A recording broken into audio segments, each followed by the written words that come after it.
Kenapa di lagu ini dibilang disalib itu kemuliaan? Salib itu kemuliaan. Kenapa disalib itu kemuliaan?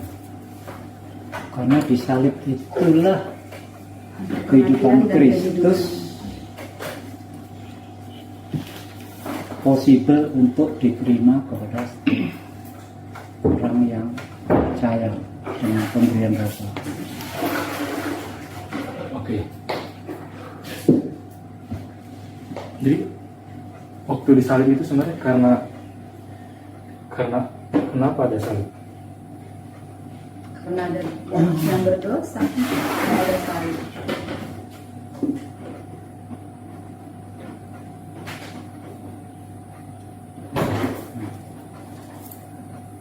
Karena cuma disalib. Salib itu ada karena ada orang yang dari kondisi tidak berharga ditebus menjadi berharga. Orang yang tadinya hilang, yang mencoba mencari kelepasan, dan Tuhan tolong dengan kematian anak. Jadi munculnya saya punya kemuliaan dari mana? Dari Adanya pengharapan. Bukan dari saya punya usaha. Kenapa dibilang itu kemuliaan? Karena yang membuat saya bernilai, saya dapat kemuliaan kembali ketika saya yang sudah nggak ada nilai dengan pilihan saya untuk memutuskan hubungan dari Bapa ditebus kembali lewat anak. Makanya saya dengan sadar saya akan bilang bahwa itulah kemuliaan saya. Bukan dari apa yang saya gunakan, apa yang saya pakai, aset saya, kemampuan saya apa, skill saya apa. Saya akan bilang itu kemuliaan. Karena di situ saya tahu nilai saya. Cuman di salib saya tahu nilai saya. Dari betapa tidak berharganya saya. Sampai dia mau tebus saya lagi. Di salib itulah kemuliaan. Kenapa Bapak mau buat itu? Karena dia gak mau kehilangan hubungan yang pernah dibuat sebelumnya. Siapa yang buat hubungan itu? Bukan manusia yang buat hubungan. Ketika orang tua memiliki seorang anak, apakah anak kita yang membangun hubungan dengan orang tuanya? Bukan. Orang tuanya yang memilih untuk anak ini saya hidupkan. Orang tuanya yang bangun hubungan itu. Nah, ketika orang tua yang bangun hubungan itu, orang tuanya sendiri nggak akan mau hubungan ini terputus. Sekalipun seorang anak itu pikir tanpa orang tuanya dia bisa hidup tanpa orang tua. Di pihak orang tua lah keinginan untuk nggak terputus hubungan ini. Tahu dari mana? Di salib. Di salib saya tahu nilai saya di-restore kembali sama dia. Itu salah satu part dari perang identitas ya. Jadi 2 hari lalu kita udah bahas tentang manusia sudah kehilangan identitas, ada krisis identitas di pikiran manusia, di hati manusia, sehingga mereka butuh mendapatkan kembali identitas itu bukan bergantung kepada Tuhan lewat hubungan yang dia berikan, tapi dengan usaha tanpa lelah, dengan kebohongan mungkin, dengan kelicikan, dan mungkin dengan mengontrol orang lain, supaya apa yang tadinya kehilangan, yaitu nilai harga diri dia, sekarang dia peroleh. Tapi kita tahu semua itu sementara, karena nilai seseorang terletak dari siapa dia di mata orang tuanya, siapa dia di mata Tuhan. Kita akan lanjut di kemarin kita udah bahas sih, cuman ini kemarin nggak selesai, jadi ini kita mau selesaikan ya. Kita mau selesaikan. Jadi Kain ketika dia menolak kehidupannya Bapa, yaitu itu nggak di-share. nggak, nanti gue nggak kebagian ini kalau. Jadi ketika Kain menolak kehidupannya Bapa bisikan, Kain, persembahan yang akan diterima adalah persembahan korban. Tapi Kain memutus hubungan dengan bapaknya, membisikkan dari roh Tuhan, dan dia mempersembahkan usaha dia yang terbaik, yaitu buah-buahan yang dasar dari kebun dia. Dan dia pikir usaha-usaha terbaik dia akan diterima Bapa. Dan ketika Tuhan lihat bahwa kamu menolak kehidupan saya, dan saya nggak akan mungkin terima usaha kamu, karena saya hanya terima kehidupan saya sendiri. Dan saya udah kasih tahu ke kamu apa yang perlu kamu lakukan. Tapi manusia dibangun karena udah terima benih setan. Mereka pikir dengan yang terbaik yang mereka buat, Bapak akan terima mereka. Udah tertipu. Dan akhirnya ketika persembahan dia ditolak, bukan karena Bapak nggak suka, karena apa yang Bapak perintahkan dia nggak bikin. Dia merasa tidak berharga karena apa yang dipersembahkan tidak diterima, tidak bernilai kata Bapak. Dan ketika dia lihat ada orang lain yang lebih bernilai, karena hanya menurut kehidupannya Bapak, sifat mengontrol keluar dari diri. Sifat mengontrol. Dia mulai, kehidupan yang tadi dia udah tolak bisikan dari Bapak. Dia pikir sekarang saya bisa mengatur kehidupan ini. Yaitu hubungan dalam keluarga ini sudah tidak lagi pantas dipertahankan. Yaitu, makanya dia bilang, waktu Tuhan tanya, di mana adik kamu? Apa jawaban aku? Emang saya penjaga adik saya? Maksudnya gimana sih kalimatnya sih? Di saat itu dia sudah putus hubungan, sudah nggak peduli namanya hubungan keluarga. Iya, dia udah punya hubungan. Adiknya pun udah sampai disebut apa? Kamu saya. Kamu kan menjaga adikku. Lah bukannya seorang kakak memang hadir Harusnya untuk. menjaga adiknya ya. Tapi pertanyaan itu muncul karena tadi urutannya. Udah putus hubungan itu tadi. Rusak. Dia udah nggak ada rasa berharga lagi ya sama aku. Muncul rasa hubungan itu gak ada artinya lagi, gak ada gunanya lagi. Saya perlu berjuang sendirian. Akhirnya hubungan keluarga rusak. Dia membunuh adiknya. Dan dia nggak merasa bersalah. Ketika dia memutus hubungan dengan Tuhan, mempersembahkan usaha dia pribadi, dan memutus hubungan dengan keluarganya, dan dia nggak ada rasa bersalah. Inilah roh yang udah saya tanamkan dari Adam sampai Hawa dan sampai ke keturunan itu, di mana hubungan nggak ada lagi nilainya. Bukankah untuk jadi seorang kakak ada nilai tersendiri? Iya betul. Ada kewajiban untuk merawat adik. Menjaga. Tapi bagi dia udah nggak berharga lagi. Yang berharga adalah saya perlu mendapatkan nilai dari apa yang saya usahakan. Sehingga Tuhan, dari apa yang dia buat, Tuhan nggak bisa kasih berkat ke dia. Karena dia udah jadi pembunuh adiknya. Jadi yang Tuhan ucapkan adalah engkau akan menjadi seorang pelarian dan pengembara di bumi ini. Jadi pelarian itu bahasa Inggrisnya fugitive dan pengembara itu flaggable.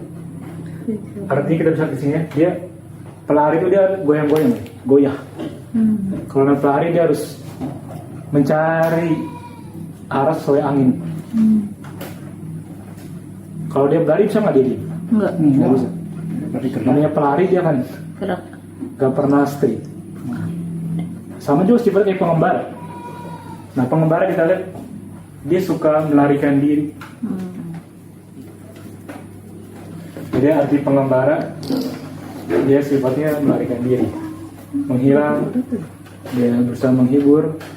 Nah, dia menyayangkan itu bukan menyayangkan ya, sebenarnya dia piti. Piti itu lebih ke merasa nih, menyayangkan, bukan ya mengasihani, bukan sayang ya, tapi aduh kok begini. Menyayangkan. Dan dia menggelengkan kepala tanda mencemooh, mengejek, ratapi, melarikan diri. Ini semua sifat hasil dari apa yang Kain inginkan sebenarnya. Karena bagaimana dia bisa bahagia, Tuhan sudah persiapkan. Ini menyedihkan ya, sifat menggelandang, menyesal, mengembara. Itu Unstable. iya. Dia selalu Dia nggak pernah merasa aman. Jadi dari Adam turun ke Kain, anak pertamanya dia, di mana langsung nggak ada lagi sifat mengasihi. Ya. Nggak ada. Baru satu generasi. Anak pertama, benih pertama. Berikutnya di Kejadian 6, ini urutannya yang kemarin kita baca. Anak-anak Tuhan, yaitu kerajaan Tuhan, melihat anak-anak keturunan dari Kain Kerajaan setan itu cantik-cantik. Mereka bergabung menghasilkan anak-anak, dan anak-anak yang mereka hasilkan adalah raksasa, Yang kemarin ya. atau bahasa Inggris itu tirai. yang tyrant rasa. Dan tyrants itu sifat yang Martin Luther bilang waktu dia belum kenal Tuhan, dia lihat Tuhan itu sebagai orang yang tirani, kejam, ditata. Dan kata pertama tiran muncul di sini.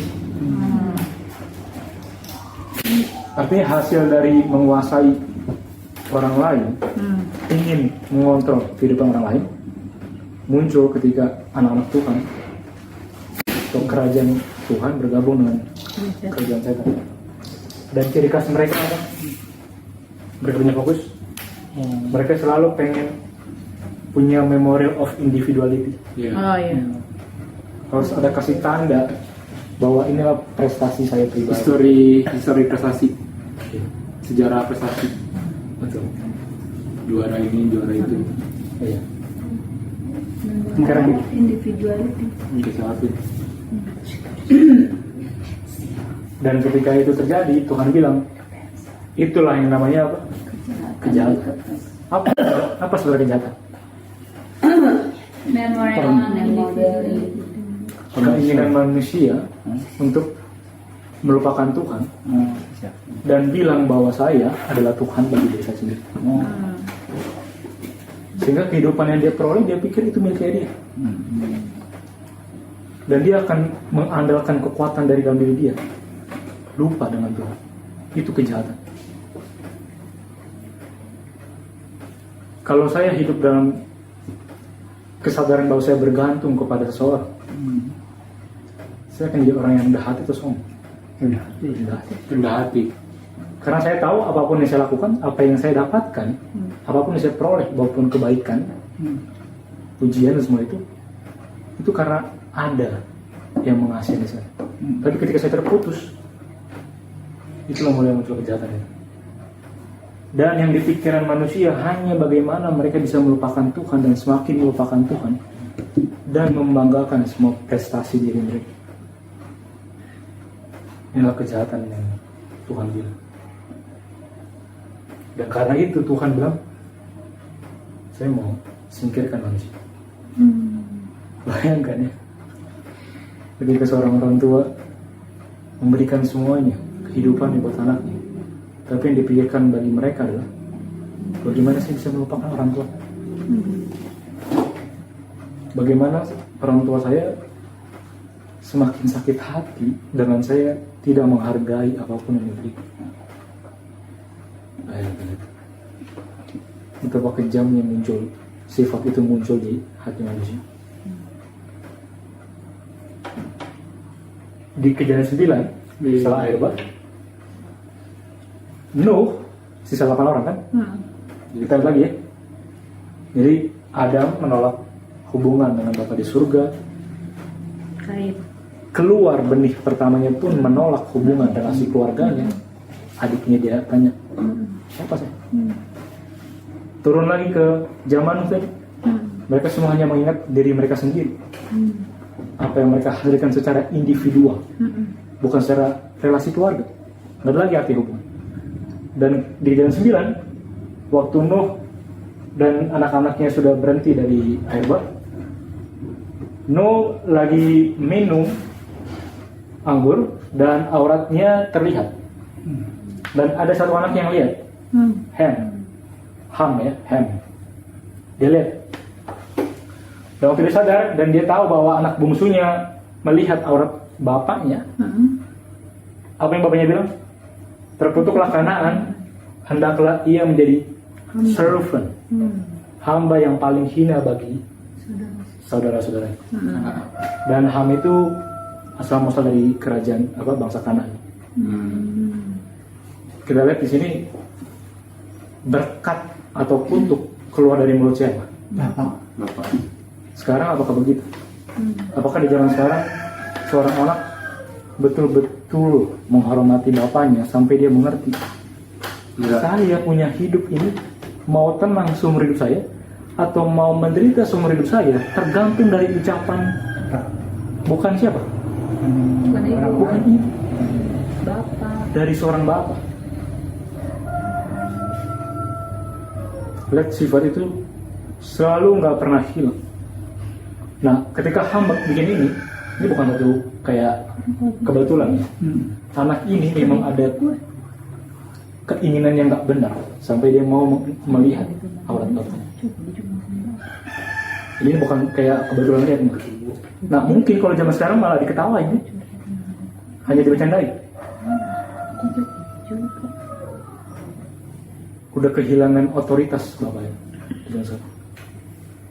Nah, tidak akan lagi juga. Bukankah Abraham, Ishak, semua sangat takut kalau berkat dari bapaknya nggak diucapkan lagi. Karena kebahagiaan hidupnya, sumber hidup dari ucapan bapaknya. Dan ketika Ham terima ini, semua keturunan terima. Kita ada di PP di Patrick Propos bilang, kejahatan yang tidak wajar yang dilakukan Ham menyatakan bahwa rasa hormat kepada orang tua sudah lama sirna dari jiwanya. Jadi waktu dia lagi itu bukan satu kebetulan. Udah lama ada sifat tidak menghormati bapaknya. Jadi kejadian itu kejadian yang tidak wajar. Iya. Dan ketika dia punya sifat tidak menghormati orang tua, Padahal kalau Di mana? dia masih ikut naik kapal gitu ya. betul. Katanya kayak ceritanya kan kayak nunjukin tidak sengaja gitu. Iya, kayak kebetulan aja. Karena kan mabok. Untuk nyawai tulis kan? Tapi katanya tuh nunjukin ada kesengajaan situ yang tidak wajar. Itu menunjukkan ketidakhormatan. Dan ketika seseorang anak udah nggak menghormati orang tuanya, berkat dari jiwanya udah hilang. Bukan untuk dia doang sebenarnya, semua anak-anak pun akan. Karakter jahat ini terus berlanjut di Kanaan, dia lah bapak Kanaan, dan keturunannya yang terus-menerus bersalah dan mendatangkan hukuman Allah atas mereka. Apakah hilang sampai 3 dan 4 generasi? Butuh berapa tindakan?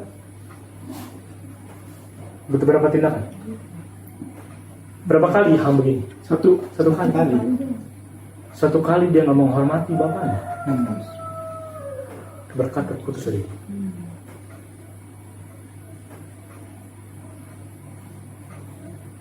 Oh, wow.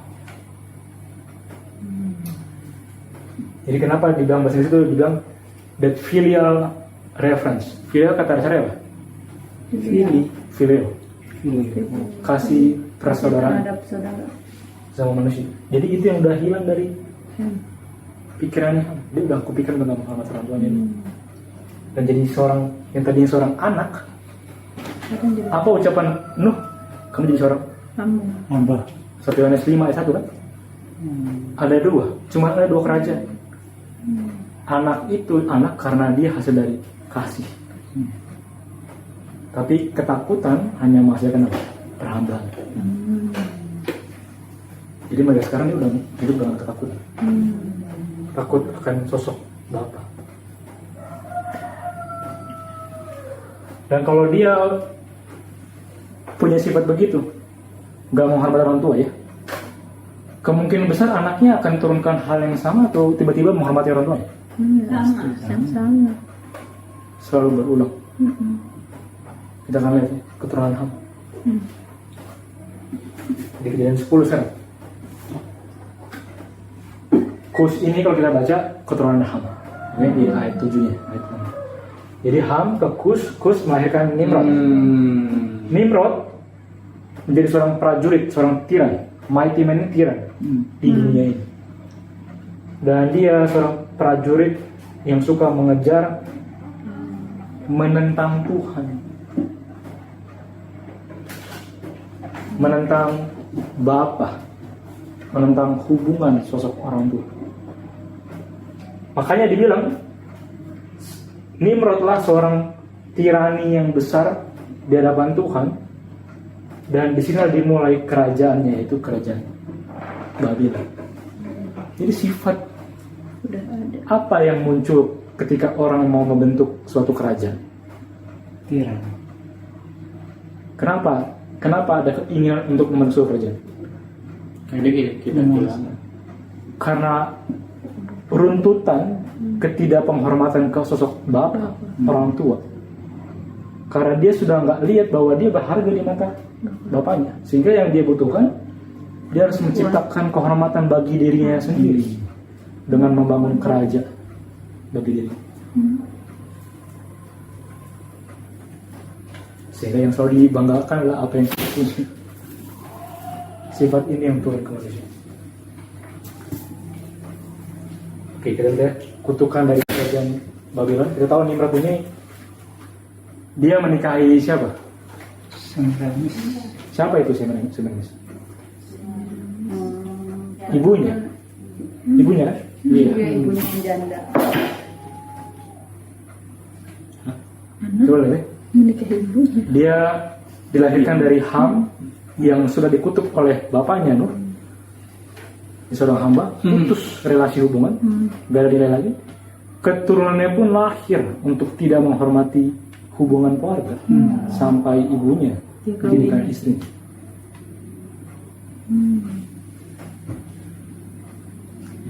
Makin kuat gak message dari Maleakhi 4 ayat terakhir, buku terakhir di Penyelam, bahwa Tuhan ingin mengembalikan hubungan keluarga itu.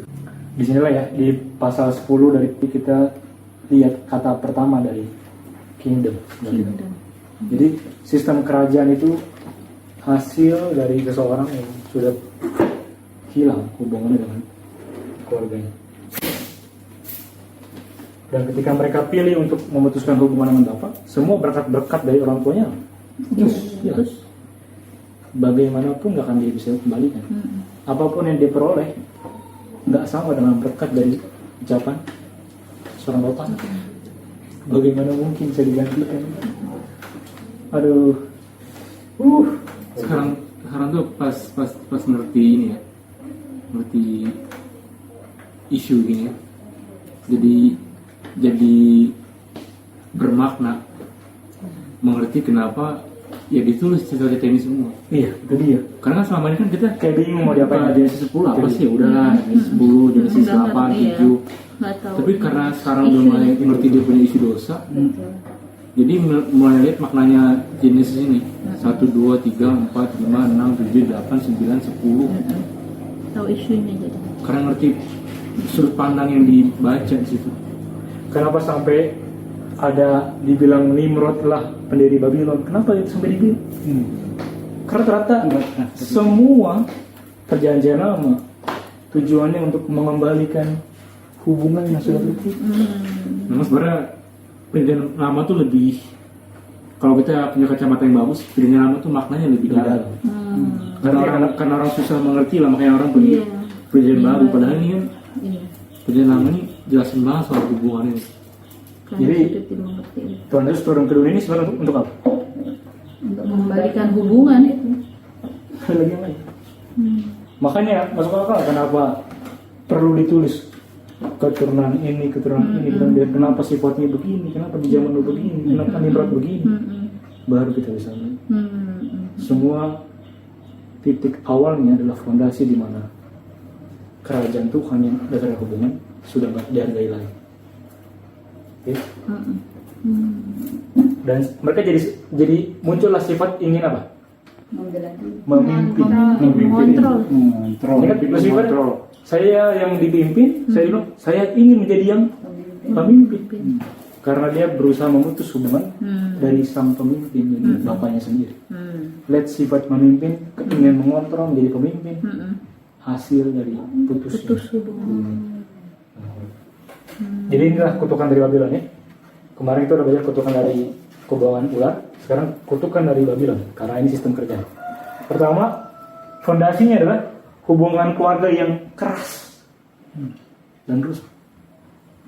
Keras, susah mengerti. Banyak banget perbedaan yang gak mau diselesaikan. Sifat untuk memberontak besar di anak-anak yang diturunkan oleh orang tuanya. Dan rusak. Lihat, Nimrod malah mengambil ibunya sebagai istri. Jadi istrinya. Beginilah cara dia membangun apanya? Kerajaannya dia.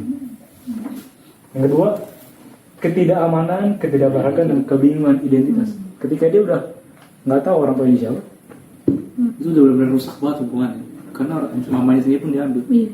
Itu udah nggak ada nilai hubungan. nggak ada lagi. Dia betul-betul hidup untuk mengandalkan apanya dia, apa yang dihasilkan.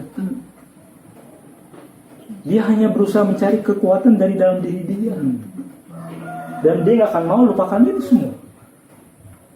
Dia akan berusaha simpan semua hal-hal yang udah dia buat. Itulah dia orang kerajaannya. Dia sudah hilang kebingungan identitas. Bingung, arti kata dari apa? Babel. Dulu kita bilang Babylon cuma soal apa? Organisasi. Kerajaan. Babylon sebenarnya kebingungan identitas. Oh. Ketika Nimrod bangun kerajaan Babylon, Dia karena identitas. dikeluarkan hasil dari rusaknya hubungan keluarga, sehingga dia bingung, dari mana saya mendapatkan nilai ketika saya nggak punya lagi sosok bapak dengan orang tua, ibu. Dan kebingungan ini menuntut saya untuk mengumpulkan sebanyak mungkin yang saya bisa raih, Untuk berusaha tidak bingung dengan siapa saya. Itulah Babylon. Itu Babylon dengan makna sebenar-benar. Ketiga, pemberontak memperoleh, nah ini sifat pemberontak dan pengen ada apa? Kerajaan sendiri. Dan yang keempat, untuk dia mulai kerajaan dia harus punya otoritas untuk mengontrol. otoritas. Karena nilai dia, ketika dia punya kekuatan dan orang mau mendengarkan dia, Iya. orang mau memuji dia, orang mau menghargai dia, disitulah dia dapatkan nilai dia. Dan dia pikir dia akan dapatkan identitas dia. Luar biasa. Inilah kerajaan-kerajaan, ini dasar fondasi kerajaan Babylon. Jadi apa sifat kerajaan Babylon? Mereka mau menjadi pemimpin, mereka mau menjadi yang tertinggi. Mereka mau punya otoritas untuk menguasai orang lain dengan pujian, dengan apa-apa, dengan kebaikan pun juga. Kita lihat apa yang dibilang oleh sejarah ya. Nimrod lah yang membuat mereka melakukan penghinaan terhadap Tuhan. Ia adalah cucu dari Ham, putra Nuh. Seorang yang pemberani memiliki kekuatan tangan yang besar. Ia membujuk mereka untuk tidak menganggap Tuhan sebagai sumber kebahagiaan mereka. Tapi percaya bahwa keberanian mereka lah yang mendatangkan apa? Kebahagiaan itu. Keberanian mereka. Keberanian mereka sendiri. Ia juga secara bertahap mengubah pemerintahan menjadi tirani. Karena ia tidak melihat cara lain untuk menjauhkan manusia dari rasa takut kepada Tuhan, selain membawa mereka ke dalam ketergantungan yang terus-menerus kepada Kuasanya dia. Betul. vital ini. Iya, caranya dengan begitu. Dan kadang kita buat ini dalam bentuk apapun. Iya, bentuk kecil. Luar biasa. Dengan berdirinya kerajaan Nimrod, seluruh dunia kuno memasuki sejarah baru. Lihat. Sejarah baru apa? Tradisi Timur yang menjadikan prajurit itu sebagai orang yang pertama mengenakan mahkota kerajaan menunjukkan fakta yang lebih penting daripada penggunaan perhiasan yang baru atau bahkan penaklukan sebuah provinsi. Jadi, malah lebih penting. Lebih penting apa? Mereka harus punya perhiasan atau menjadi seorang prajurit yang punya mahkota kerajaan. Jadi dulu orang masih bangga kalau punya perhiasan. Tapi itu beralih ketika Nimrod ada, mereka lebih banggakan apa? Menjadi prajurit. Ketika punya, saya jadi satu bagian untuk punya sesuatu kekuasaan. Makanya sampai sekarang abdi-abdi dalam itu bangga banget ya. Itu dia. Gila. Banyak orang hidupnya Jadi hamba dibesarkan untuk berani mati mempertahankan nilai teritori suatu wilayah. Karena mereka merasa mengabdi. Iya. Lihat tadi sifat dari siapa? Nimrod. Mereka pengen membawa ketergantungan ke satu pemerintahan kerajaan. Saya merasa bangga Kalau untuk Sama di menyerahkan nyawa saya kepada Pada kekuasaannya bukannya menyerahkan nyawa kepada Tuhan Bapa di surga. Terus ini mereka jadi abdi dalam, terus dikasih gelar itu, wah mereka masih kerendahan kerajaan gitu. Padahal masih dalam status apa? Hamba. Bukan seorang apa? Raja. Sekarang Anak. anak. Kayak Kalau kamu anak saya, gitu. semua yang saya punya Punya kamu. gak perlu surat. Gak perlu surat. Tapi kita sebagai hamba senang dipanggil. Nah, itu dia. Lihat sistem apa ya? Dan itu dihormati loh itu, jadi hamba keraton ini. Kan kalau misalnya kita habis misalnya ya Polri atau TNI AD habis beres atau nggak beres lah, tapi kecelakaan dalam suatu operasi, Iya. kan itu kan kasih penghormatan ini, dinaikkan pangkatnya kan, tapi pasti kan dia udah Udah mati mati. mayat, sudah diberikan gelar ini kepada ini, itu yang diperdengarkan ke manusia-manusia yang masih hidup, Iya. atau zombie-zombie yang masih hidup itulah. Dengan mengharapkan itu, mereka makin tergila-gila lagi untuk mati demi suatu kekuasaan yang bukan milik mereka. Untuk nilai mereka memang benar-benar dihargai dalam kehidupan ini. Itu berlaku di dunia apa? Iya. Perusahaan, pekerjaan, pendidikan, keagamaan. Semua berusaha mendapatkan title, Title. gelar. Karena mereka sebenarnya dalam kondisi tidak berharga. Dan mereka lebih pantas menginginkan kehormatan lewat cara sebagai seorang hamba. Bukan kehormatan dengan cara kamu Jadi lah anak. anak yang kukasihi, kepadamu lah aku berkenan. Makanya ucapan Bapak pertama kali kepada anaknya, engkau lah hanya itu. Kamu anak This is saya, my beloved son. kepadamu lah aku berkenan. Bukankah itu ucapan yang orang tua selalu ingin ucapkan ke anaknya? Apa yang Eti Jones bilang ya? Wewenang para penguasa sebelumnya, ini jadi sebelum Nimrod ya, didasarkan pada rasa kekerabatan. Kekuasaan kepala suku merupakan gambaran kendali orang tua. Jadi kalau ada orang di pedalaman masih pakai sistem kepala suku, itu karena hubungan keluarga. Nah, tapi sebaliknya Nimrod, lihat, adalah penguasa wilayah dan manusia hanya sebagai penghuninya dan tidak memperdulikan apa? Hubungan dari ikatan pribadi. Nimrod lah, makanya dibilang kata kingdom, karena dia adalah pertama orang yang membangun kerajaan tanpa ada dasar hubungan. Dialah si benar-benar pencetus sepenuhnya. Kenapa? Karena mamanya sendiri pun sudah dia. Kendalikan. Sebelumnya ada suku-suku, ada keluarga besar, ada masyarakat. Di zaman Nimrod sekarang adanya apa? Bangsa, komunitas politik, negara. Semua hasil dari hilangnya nilai dan suatu hubungan. Dia nunggu Cara bangun kembali itu gimana? cara berpikir. Oke. Pikirkan dulu Mbak. Oke, kita lihat sekarang ya ini kutipan yang aku kalau bisa kita ingat ini ingat. Oke, kutipan ini adalah kunci. Perhatikan ya Pak ya. Society, masyarakat terdiri dari keluarga-keluarga. Dan apa yang dibentuk oleh kepala keluarga itulah. Kepala keluarga. Iya, itulah society. Jadi ketika ada satu lingkungan komunitas, sebenarnya yang membentuk itu siapa? Kepala keluarga. Kepala keluarga itu. Keluar dari hati muncul the issues of life. Lihat, kehidupan muncul dari mana? Dari hati. Hati. The issues of life keluar dari hati. Apa yang Nyawet bilang? The heart.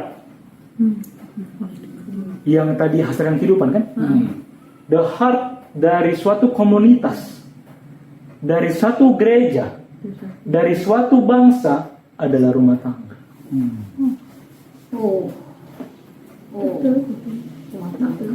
The heart, Rumah tangga Advent. keluarlah kehidupan. Keluargalah yang membawa komunitas itu akan merasakan apa?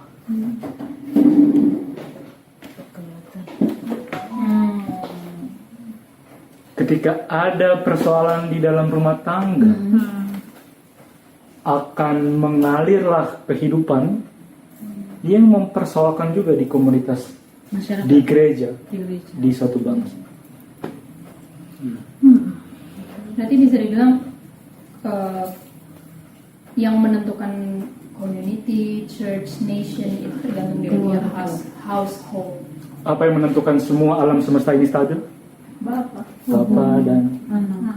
that's the heart, the issues of life. Disitulah sumber semua kehidupan. Hubungan bapa dengan anaknya itu yang akan mengalir. Jadi apa waktu dibilang the river of life, sungai alir kehidupan. Apa itu? Hubungan tadi. Hubungan keluarga. Aliran hubungan yang mesra, cinta kasih yang dalam, yang nggak bisa diputuskan bahkan lewat kematian. Itu yang mengalir ke semesta alam. Nah, ketika seorang orang tua sudah mulai nggak menghargai, anaknya pun merasakan itu. Anaknya kehilangan identitas, mencari jati diri dari apa yang dia peroleh, bukan di keluarga lagi. Hanya depresi lah yang akan dihasilkan namanya. Hanya kegagalan, takut untuk merasa tidak dihargai, takut untuk nggak dikenal oleh orang lain. Padahal kalau tahu bahwa bapak dan ibunya mengenal dia, tenang. Nggak apa-apa saya nggak dikenal seluruh dunia. Tapi kalau orang tua saya malah selesai. Lihat kenapa dunia sekarang berlomba untuk dikenal, berlomba untuk terkenal, Influencer. berlomba mendapatkan keuntungan lewat hasil dia dikenal. Apa dasarnya? Hubungan dengan orang tua nggak benar, putus. Mencari identitas. Mereka sudah nggak tahu lagi Identitas. jati diri mereka. Tapi ada anak-anak yang kalau sama keluarganya itu kayak hubungan kayak anggap sepele aja gitu loh. Memang. Tapi kalau sama yang lain dia lebih menghargai itu. Kenapa terjadi seperti begitu? Aduh, memang. Karena memang hubungan ngalir pun enggak gimana itu. Ya Karena hubungan itu karena berulang-ulang. bukan kunci hubungan. Saya mau lakukan sesuatu ke orang tersebut karena saya tahu nilai dia bagi saya. Betul nggak? Ya gitu. Karena hubungannya, saya akan lakukan apapun, nggak perlu diperintah. Nah, itulah kenapa ya? Dosa itu bukan apa? Bukan perbuatan Bukan ini, pelanggaran. perbuatan ini ya. Tapi kenapa? Tapi karena hubungannya sudah apa? Dosa. Terus benci saya. Ada kebencian, ada ketakutan. Ada merasa tidak dihargai lagi. Oh iya, bisa. Mulailah muncul tindak tanduk yang mengungkapkan nilai-nilai yang udah dihilang. Jadi salah satunya itu tadi ya yang tidak Teman-teman yang dicari. sama. Ah betul, karena Ya, hubungan komunitas dengan lain. orang tuanya enggak. Dan kita merasa kadang yang jadi masalah adalah ketika kita baca ayat, contohnya Matius 12, bahwa saya datang bukan untuk membawa damai, tapi membawa Pedang. pikiran manusia kita muncul. Artinya nilai hubungan keluarga Singkirkan. Ya betul itu, benar banget. Karena kacamatanya Tuhan masih kacamata yang kemarin. apakah itu kalau diartiin begitu, apa tujuannya Malayaki 4 ayat 5 sampai 6? Enggak. Kok Tuhan Yesus datang membawa pedang? Hmm. Perjanjian lama punya penutupan bilang untuk mengembalikan hati anak-anak kepada orang tuanya, hati bapak kepada anak-anaknya. Kayak bertentangan ya. Ini dia sistem kerajaan Tuhan, tapi mau dipakai dengan cara baca Manusia. kerajaan Babylon, sehingga nggak menghargai nilai hubungan. Bukannya bagaimana menggunakan kebenaran itu untuk menjangkau mereka, malahan kalau kebenaran ini ditolak, apapun konsekuensinya saya terima. Iya betul. Pisah-pisah lah gitu. Putus Luar lah. biasa tuh. Iya. Kecamatan udah rusak, betul nggak kabur? Betul. Makanya waktu masuk itu semua diputuskan. Kasta termasuk anak. Ingat, Dan itu semua kita begitu. nggak ada tujuan Kebanyakan begitu. lain dari kedatangan Tuhan ke dunia ini selain mengembalikan keluarga kita kembali. Ingat itu. Bukan berarti kompromi ya. Bukan. Ingat, cuma itu tujuannya. Kalau yang lain hanya itu. Bilang kemakmuran bangsa, kemakmuran gereja, kemakmuran komunitas bergantung di rumah tangga itu. Ketika rumah tangga itu dituntun dengan rasa takut, pengaruh yang di luar apa? takut. Ketika rumah tangga itu dituntun dengan rasa kebencian, komunitas itu akan saling membenci walaupun tidak kelihatan. Ketika rumah tangga itu dituntun dengan kemunafikan, komunitas itu akan dituntun untuk, Jadi munafik. oh saya nggak begini kok, sebenarnya iya. Ketika yang benar udah jadi salah dan salah udah jadi benar, itu karena semua dari mana heartnya? Keluarga. Dari keluarga. Apa heart dari semesta alam ini? Rumah tangga. Hal yang sama, keluarga bapak dan anak. Jadi ada 4 poin fondasi dari Babylon ya. Tadi kita udah baca, kerusakan hubungan keluarga, perbuatan ham kepada ayahnya, menghasilkan kutukan kepada penerusnya, Kanaan kan, dan tersimpanlah benih-benih bagi kerusakan keluarga siapa? Nimrod. Makanya dia pengen bikin kerajaan, bukan apa? Bukan keluarga. Bukan keluarga. Dia bikin kerajaan. Kedua, penolakan berkat keluarga dan struktur otoritas. Jadi bapak selalu jadi kepala, istri menjadi tubuh, ya kan? Penolong kan? Anak-anak jadi yang di bawah. Ketika itu ditolak, struktur urutan berkat itu, pemerintahan yang dilaksanakan, dia dilaksanakan dengan teritori, bukannya ikatan keluarga. Ketika itu ditolak, jadi saya cuma bisa kasih perintah ke kamu. Kalau kamu nggak bisa, kamu harus disingkirkan dan saya akan ganti orang lain. Karena kamu bukan siapa-siapa buat saya. Kalau sama anak nggak mungkin seperti Oh, begitu nggak mungkin ya. dong. Mau bagaimana Kalau kamu dia tolak, coba lagi dong. Ayo. Tapi karena bukan lagi kehangatan keluarga, dia punya dasar, kamu nggak bisa. Udah ganti. Ada yang lain? Membentuk pemerintahan yang dilaksanakan dengan teritori, ya kan? Dengan arti kemarin tuh, membentuk kerajaan sendiri terpisah dari Tuhan. Yang tidak muncul rasa ketidakamanan, ketidakberhargaan dan kebingungan identitas. Kehilangan berkat keluarga penyebab Nimrod ingin disembah dengan menjadi seorang yang besar. Nama Babylon berarti apa? Kebingungan. Kehilangan berkat keluarga. Babylon adalah ketika kita tidak tahu lagi Kita punya saya mendapatkan nilai dari mana. Saya nggak tahu dari mana saya dapatkan nilai. Saya berusaha cari nilai dari apa yang saya buat. Jadi ada berkat ya dalam keluarga itu. Aduh, Itu yang The heart. itu yang dia kehilangan. Sehingga dia cari berkat itu di luar dari keluarga itu. Karena dia nggak dapetin berkat itu. Artinya kan ini dari kekekalan bersama ngomong. Gimana sama orang yang nggak punya bapak atau ibu? Mereka katanya kalau dia ada misalnya cuma kehilangan bapak, ada ibunya, tapi keluarga itu dia dapatkan berkat keluarga itu kan, ini nama dia dapetin berkat keluarga itu. Dia nggak mencari itu. Iya. Sebaliknya juga kalau ibunya nggak ada tapi bapaknya ada, dan dia dapatkan berkat keluarga itu. Dia nggak akan berusaha mencari karena berkat keluarga itu Sudah ada. Nah, jadi nggak mengharuskan soal bapak, Bapak dengan ibu tapi ada. ada hubungan, yang hubungan itulah yang membuat jadinya ada berkat, Berkat. dari keluarga itu. Hanya hubungan itu berkatnya, bukan materinya.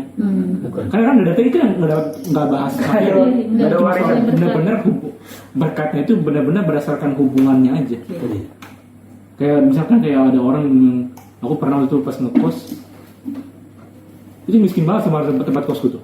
Menderita banget mereka sebenarnya, menderita banget. Karena uang itu pun susah. Tapi dalam kemiskinan itu pun mereka masih benar-benar bisa enjoy. Aku pun jadi enjoy dengan keluarga yang semiskin itu. Makan bareng sama mereka. Tapi hubungan itu masih kuat gitu. Dan hubungan itu yang membuat jadi ada berkat di keluarga itu, yang anak-anak nggak cari tempat lain. Karena dia ngerasain itu. Ya dia makan garam bareng. Cuci baju bareng. Jadi Karena berkat hubungan itu itu. nggak melulu materi ya. Iya. berdasarkan Iya. hubungan itu yang membuat dia berkat itu. Hubungan itu nggak ada bahas Nggak ada. yang kelihatan. Iya. Nanti kita baca lagi bahwa fondasi kerajaan Tuhan dasarnya adalah yang tidak kelihatan. Hubungan itu nggak kelihatan, nggak bisa diukur, nggak bisa. Tapi dunia punya sistem, saya akan ukur kamu dengan apa yang kelihatan. Kayak performance KPI, itu kan KPI. Performance, apa yang kamu punya. Betul. Berdasarkan KPI. Ingat, Hawa diberikan ke Adam karena apa? Karena Adam lagi berusaha di semua ini ada Ada pasangannya, kok saya enggak? Ada hubungannya. Lalu dia sempat tanya, lihat. Apakah Tuhan menganggap sepele nilai hubungan? Waduh, dasarnya.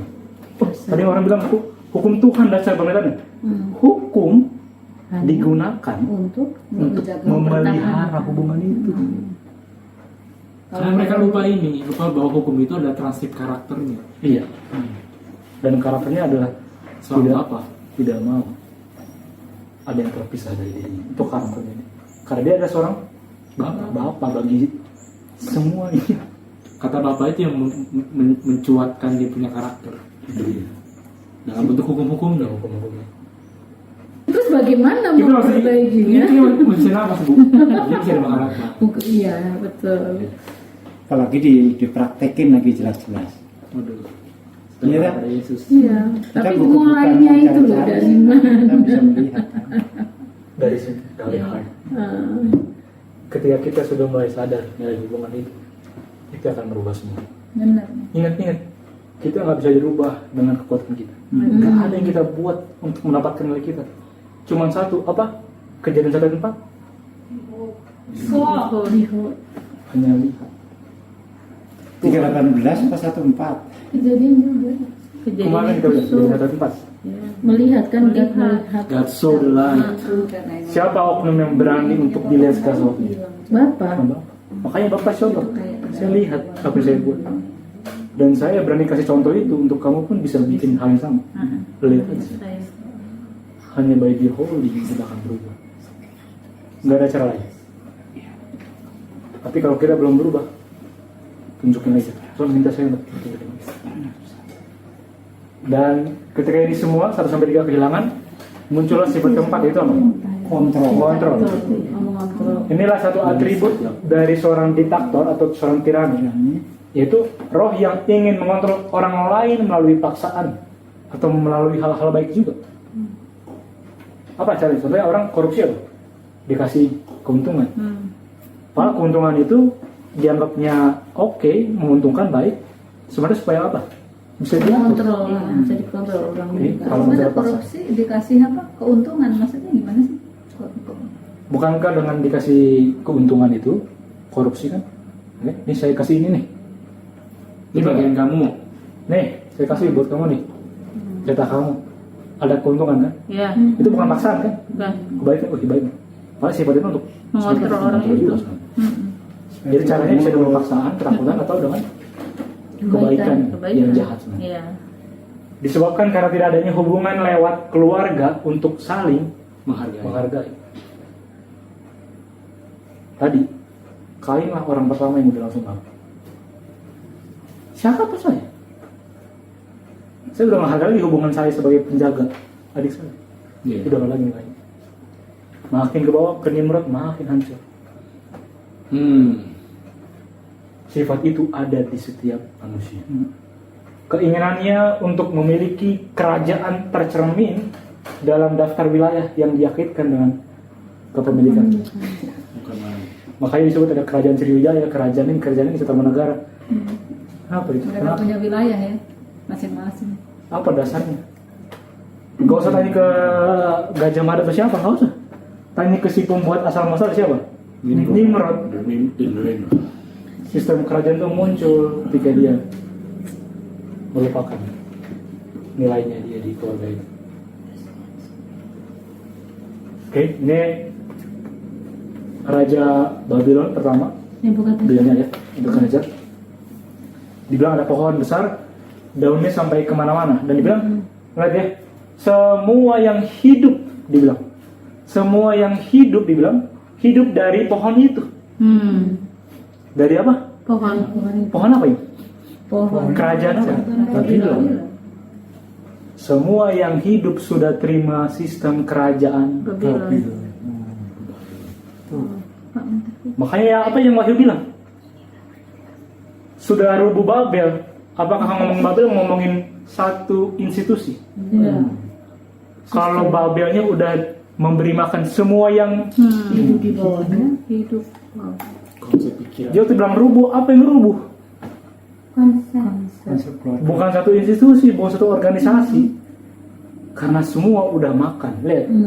Karena segala bangsa Sudah. dengan anggurnya sudah apa? Minum. Begitu. Sama semua. Sudah rubuh Babel yang dibilang apa? Karena semua Sudah minum. bangsa. 2 ayat bilang. Ayat 14 apa bilang? Lucifer kamu dibuang ke bumi ini. Ayat 12, ayat 12.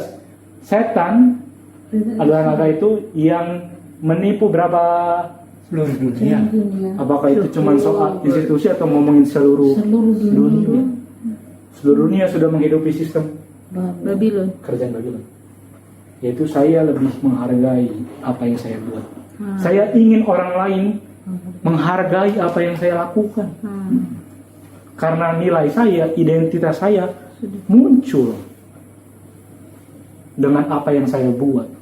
Dan ketika orang tidak menghargai itu, saya mulai muncul rasa tidak berharga. Dan yang saya buat adalah saya akan mengatur, mengontrol yang bukan lagi wilayah saya, supaya nilai saya tetap dipertahankan. Berapa dunia? Seluruh dunia. Kekuasaan Babylon. Apa sifatnya? Coba lihat Babylon yang besar ini.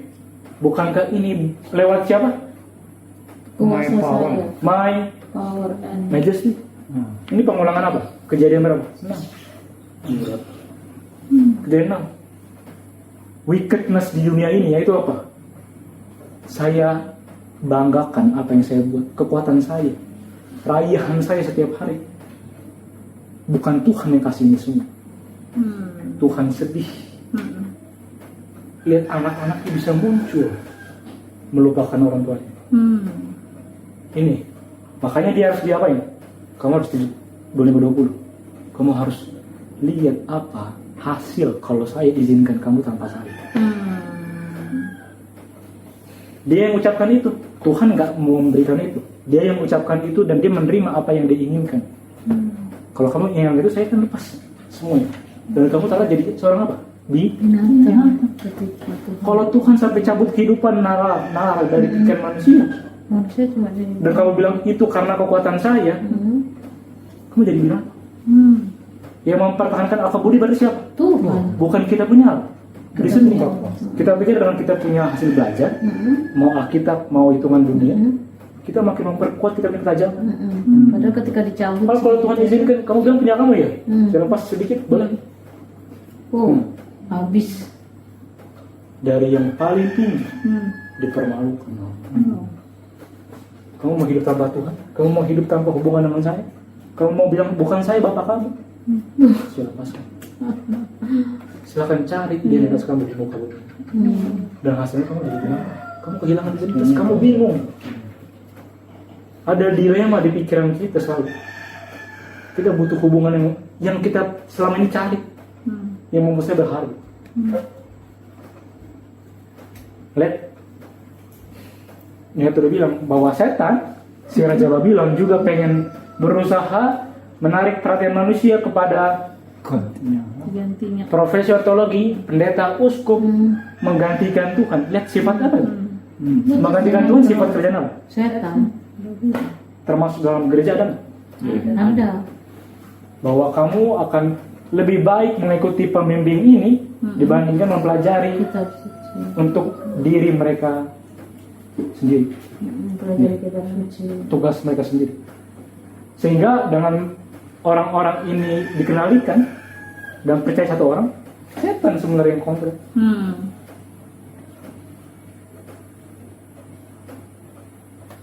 Kita berdoakan nggak? Semua pemimpin yang Tuhan tempatkan di posisi tertentu,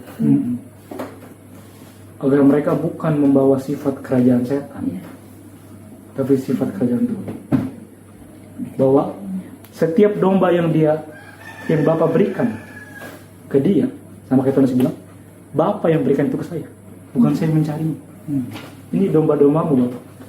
Mengerti bahwa domba-domba itu punya kewajiban untuk menjadi kitab suci untuk Dirinya sendiri. diri mereka sendiri.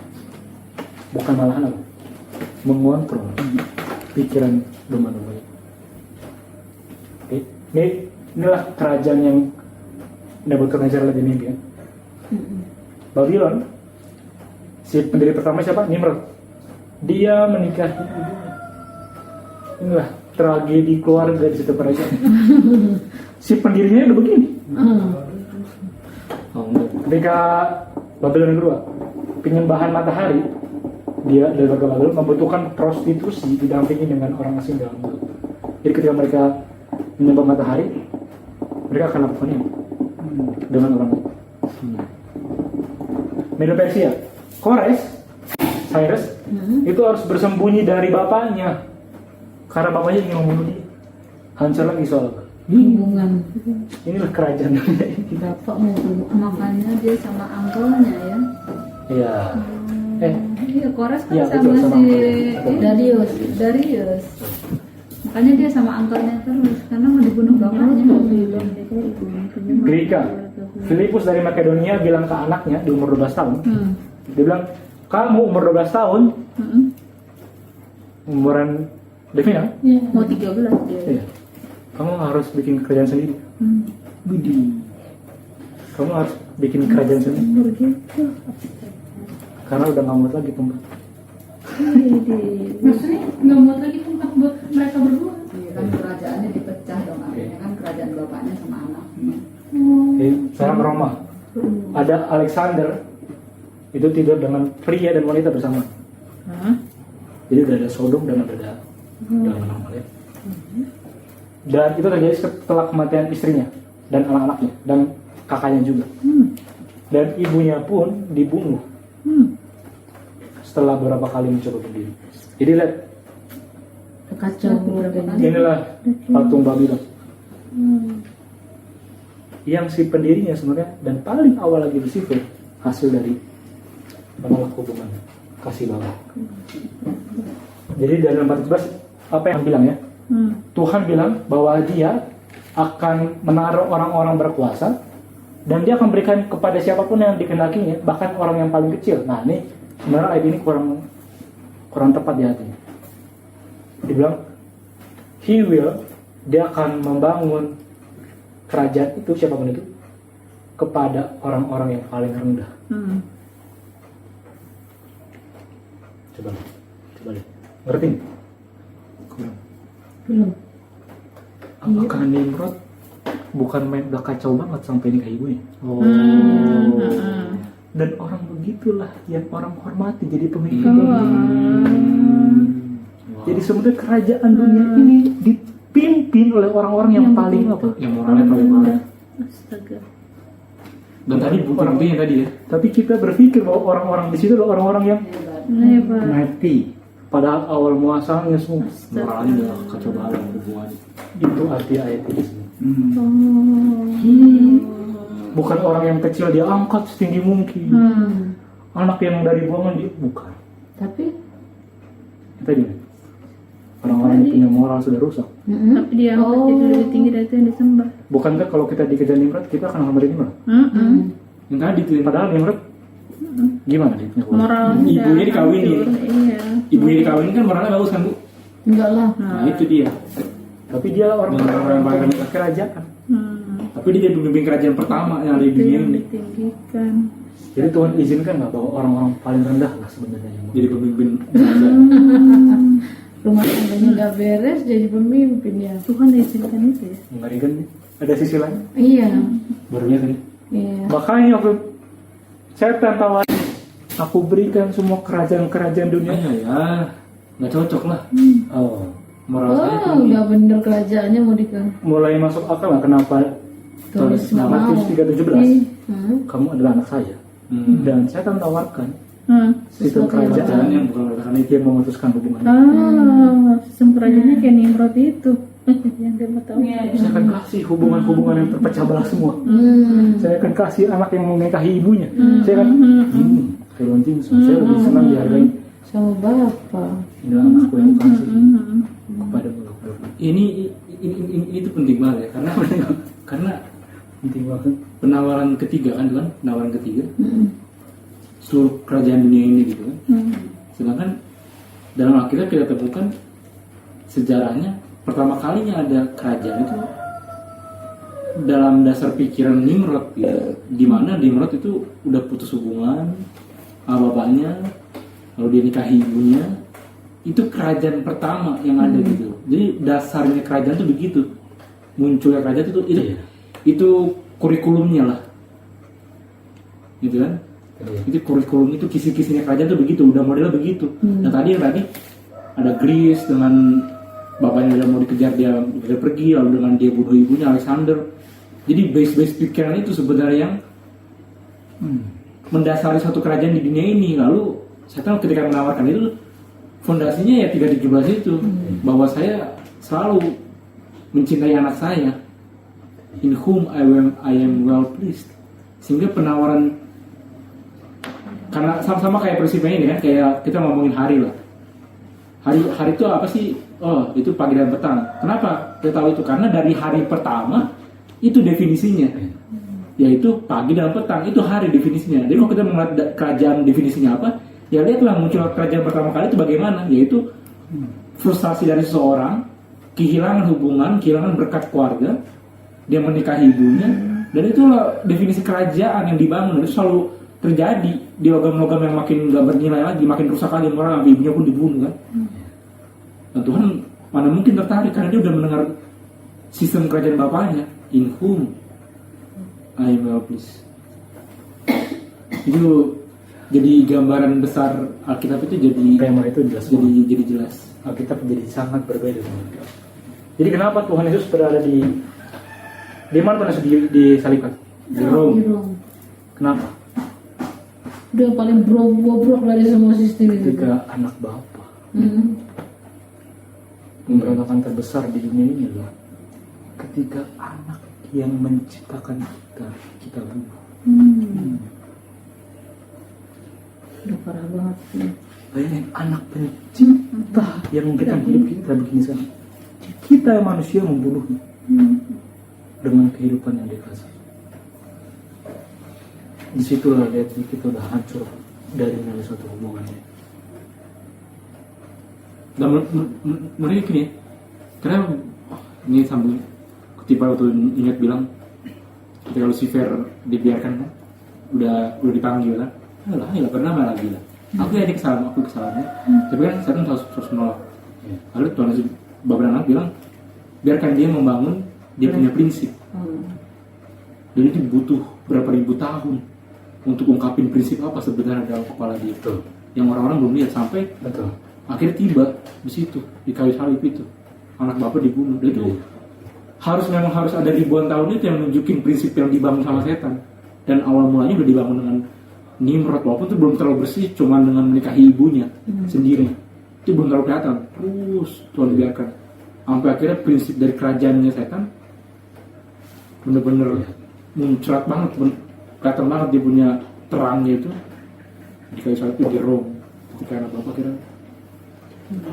Ketika Tuhan Yesus turun dari surga dan dia bertanya ke si Adam sama Hawa, apakah Adam sama Hawa mau langsung membunuh Tuhan Yesus? Enggak. Belum kelihatan. Prinsipnya Belum kelihatan apa benih yang sebenarnya. Masih sembunyi takut. Tapi benih yang sama sebenarnya semakin lama makin rusak sampai akhir ketika diizinkan selama 4000 tahun. Sebenarnya yang Adam sama Hawa inginkan adalah kematian penciptanya. Inilah kenapa Tuhan butuh waktu untuk membuktikan apa sebenarnya kerajaan yang Lucifer bangun. Ini ayat ini jadi ayat baru ya.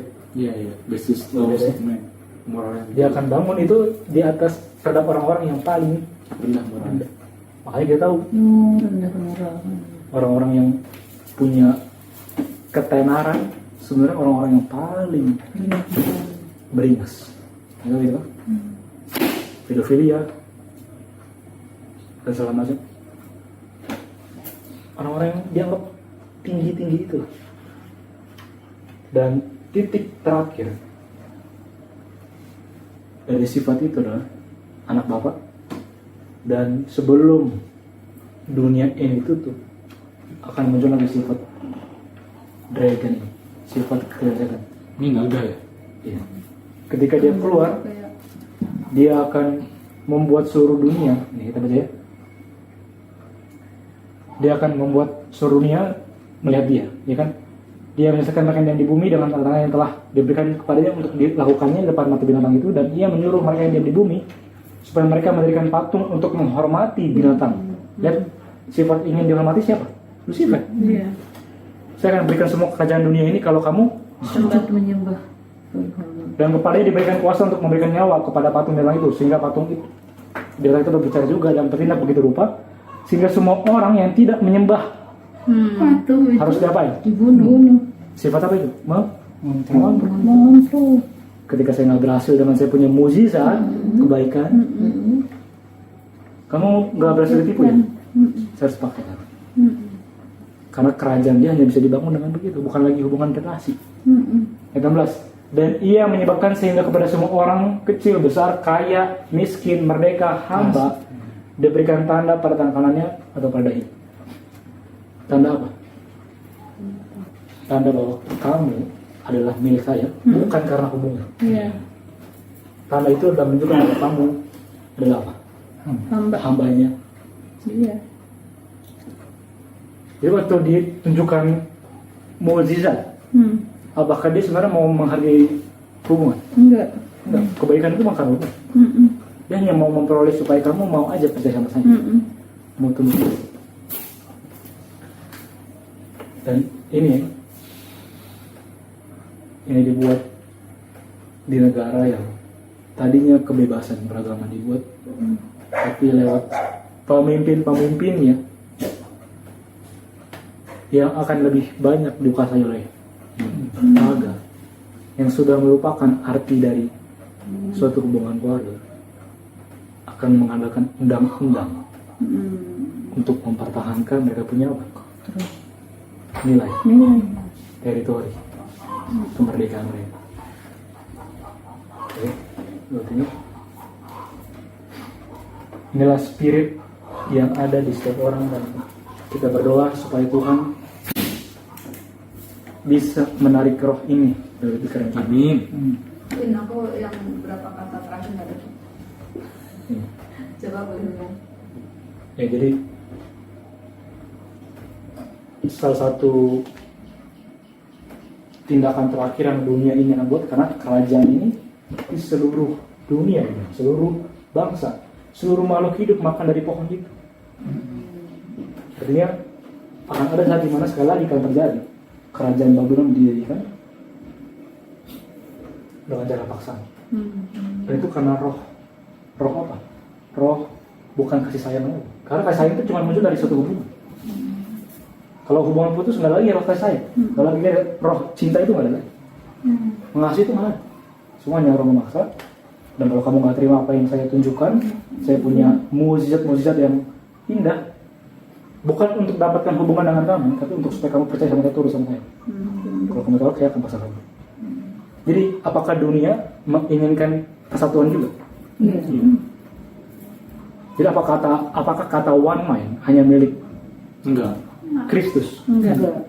Kata one mind pun dipakai oleh siapa? Dunia. Babylon. Pembedanya apa? Bukan doktrin, Ya. tapi sistem, tapi cara untuk membuat orang itu one mind. Roh apa yang mengendalikan komunitas lingkungan keluarga itu yang membuat ingin dicapainya kata one mind? Di situ pembeda Babylon atau kerajaan Tuhan. Karena orang Yahudi dengan semua doktrin yang benar, feast, tahu Tuhan satu, anaknya satu, hari Sabat, berpuasa, membunuh, hubungan itu, memutus nilai hubungan itu. Mereka bersatu dalam kebencian, dalam mengontrol, sehingga masuk kalau ada orang sembuh dari sabar. Lihat roh ini yang kita mau minta ke Tuhan supaya ketika roh ini masih ada, Tuhan tunjukkan, dan saya mau cabut itu. Tolong kali kita semua ya. Amin. Oh ya, kita berdoa ya. Adik.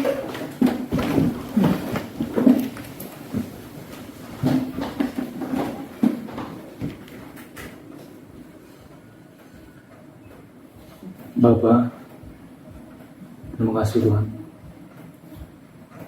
Penderitaan yang Engkau pikul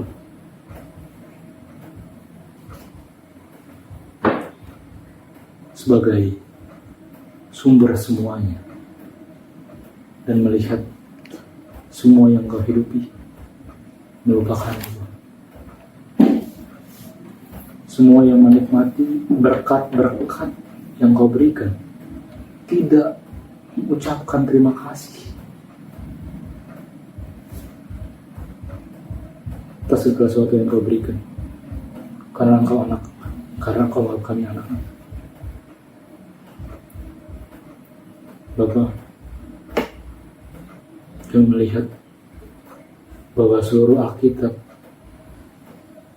hanya menginginkan kembalinya hubungan yang terputus antara kami dengan Engkau. Terima kasih untuk memberikan anak-Mu menjadi satu-satunya jalan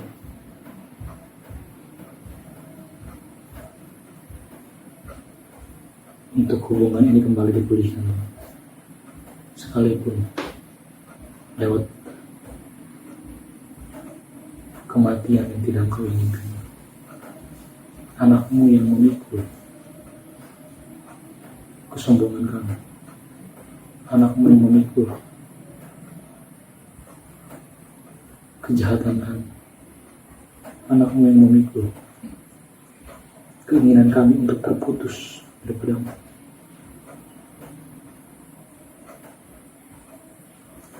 Agar satu saat anak-Mu bisa lihat, kami bisa kembali lagi memanggil Engkau sebagai Bapa kami. Dan kami sangat menunggu ketika Engkau menyebut kami satu persatu dengan nama kami sebagai anak-anak yang tidak mau Engkau hilangkan. Terima kasih Bapa, untuk satu keluarga, sistem pemerintahan keluarga yang menjadi dasar fondasi kerajaan Tuhan. Betapa berharganya satu hubungan dengan Tuhan. Dan dengan memandang apa yang Kau sudah buat bagi kami Tuhan, kasih yang sama akan berpanjang kepada sesama kami dan tidak akan terbatas, sebagaimana kehidupan-Mu tidak terbatas. Semua yang tersentuh dengan aliran sungai-Mu akan mendapatkan kehidupan. Dalam nama Tuhan Yesus kami berdoa, amin.